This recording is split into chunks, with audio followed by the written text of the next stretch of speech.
Margaret Thompson had always been the giver.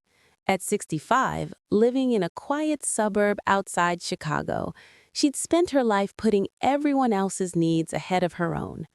It started young, raising three kids mostly on her own after her husband, Bill, passed from a heart attack when the youngest was just 10. She worked double shifts as a nurse, came home to cook dinner, help with homework, and clean up the messes of a bustling household. That's what moms do, she'd tell herself whenever exhaustion hit. Saying no felt like failing. Now, with the kids grown, Sarah in Denver with her own family, Mike in California chasing tech dreams, and Emily right here in Illinois with two teenagers, Margaret's split-level house felt like a sanctuary.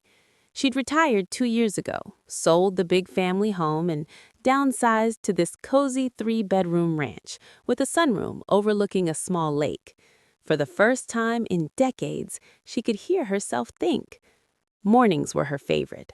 Coffee on the sunroom couch, watching the ducks glide across the water, no interruptions. But peace like that, in an American family, it doesn't last long without someone noticing and deciding it's wasted space. It started with a phone call from Emily in early spring.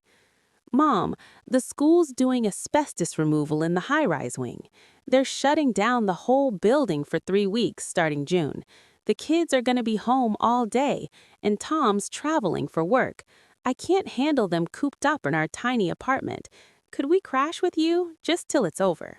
Margaret paused, mug halfway to her lips. The old instinct kicked in. Of course, honey, family helps family. But something stopped her. She'd just signed up for a watercolor class at the community center, something she dreamed of doing for years. And the thought of teenage chaos, video games blaring, snacks everywhere, constant, "Grandma, where's the," made her chest tighten. That's a long time. Let me think about it." There was silence on the line. "Think about it? Mom, it's family." That word, family, like it was a magic trump card that erased any right to personal space. Margaret didn't commit right away. She hung up and sat there, staring at the lake. Her therapist, yeah, she'd started seeing one after retirement to unpack decades of bottled-up stuff, had drilled it into her. Boundaries aren't selfish, they're oxygen. Without them, you suffocate slowly, smiling the whole time. She called Emily back the next day. "Sweetie, I love you and the grandkids, but 3 weeks is too much for me right now. I've got my routines, my classes. Why don't you look into a short-term rental? I'll help pay if money's tight." Emily was stunned. "You're saying no to your own daughter?" "I'm saying I need to protect my peace. It's not about not loving you. It's about finally breathing."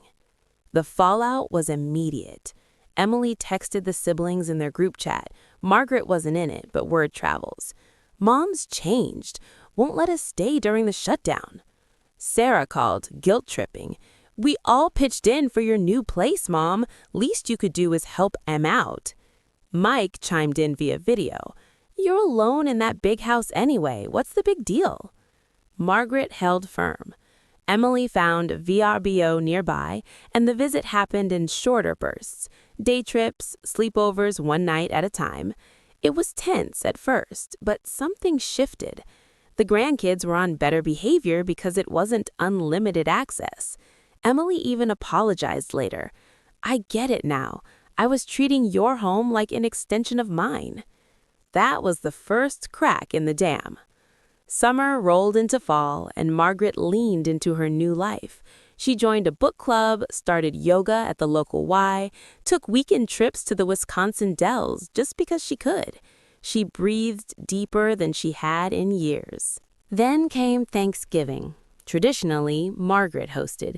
She cooked the turkey, the pies, set the table for 12, kids, grandkids, even Emily's in-laws sometimes. It was chaos.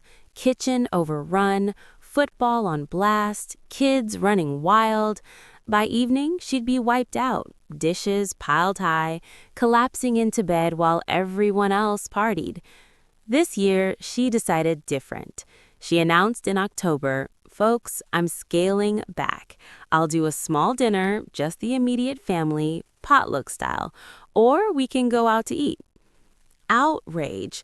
But tradition, you always host. What about the kids' memories? Margaret stood her ground. Traditions evolve. I'm 65, not 45. I want to enjoy the holiday, not slave over it. They compromised on a restaurant. Nice place downtown with a private room. Everyone paid their share. Margaret showed up rested in a new outfit and actually talked to her grandkids instead of serving them. It was the best Thanksgiving in years. No cleanup, no exhaustion, just connection. But the real test came at Christmas. Mike flew in from California with his wife Lena and their toddler. Sarah came from Denver with her husband and 2 kids. Emily's crew, of course. Normally, everyone piled into Margaret's house. Air mattresses in the basement, kids in the guest rooms, couples on pullouts. It was wall-to-wall people for a week. Mike called ahead. We'll land the 22nd, stay through New Year's. Cool if we take the basement like usual? Margaret's heart raced. A week plus of toddler tantrums, late-night talks, constant cooking. Her sunroom, her sacred morning spot, would be toy central. No, Mike, not this year. Silence. What do you mean, no? I've booked myself a little cabin up in Door County for Christmas week. Quiet, by the water. I'll be back for New Year's Eve. We can do a family dinner then. You could have heard a pin drop, then explosion. You're ditching us for Christmas? Grandma's abandoning the kids. Selfish much? Margaret explained calmly. I'm not abandoning anyone. I'll FaceTime Christmas morning, send gifts ahead, but I need this. I've given holidays for 40 years. This time, I'm giving myself one. The guilt trips came hard. Sarah cried.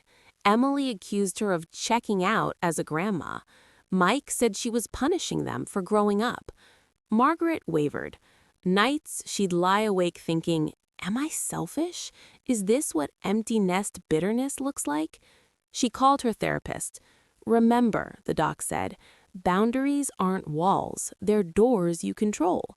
Saying no to overwhelm is saying yes to showing up better when you do. Margaret stuck to it. She drove north alone, snow falling softly, radio on classic rock. The cabin was perfect. Fireplace, lake view, no Wi-Fi by choice.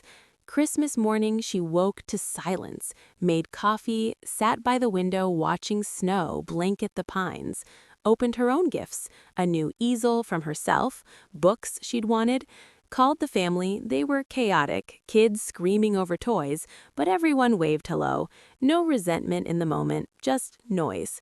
She hiked snowy trails, read by the fire, journaled decades of unspoken resentments, realized how much she'd equated love with self-erasure. Back home for New Year's, the family gathered, subdued at first, but something was different. They asked about her trip, listened. The grandkids drew her pictures of the cabin. Mike pulled her aside. Mom, I get it now. Lena and I fight about space all the time in our tiny condo. I never thought about what it feels like for you. Sarah admitted. I was mad because if you can say no, maybe I have to start saying it too, and that's scary. Emily hugged her longest. You looked lighter, happier. I want that for you. That spring, boundaries became the new normal. When Sarah asked if the kids could spend summer break with Grandma, you have the space, Margaret offered 2 weeks, not the whole summer. Scheduled, planned. And in between, she took a road trip to the Grand Canyon, solo.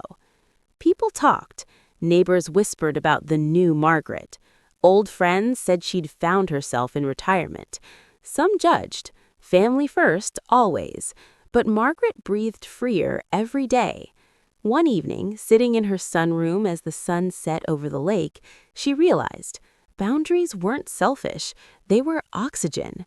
Without them, she'd been running on fumes, giving from an empty tank. Now, full up, she could give from overflow, joyfully, not dutifully.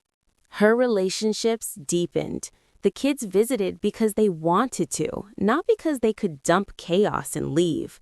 Conversations went beyond logistics to real stuff: dreams, fears, laughs. Margaret Thompson, at 66 now, finally understood. Saying no to suffocation was the kindest thing she could do for herself and ultimately for the people she loved most. Because a woman who can breathe deeply, she has air to share, and that's the real gift.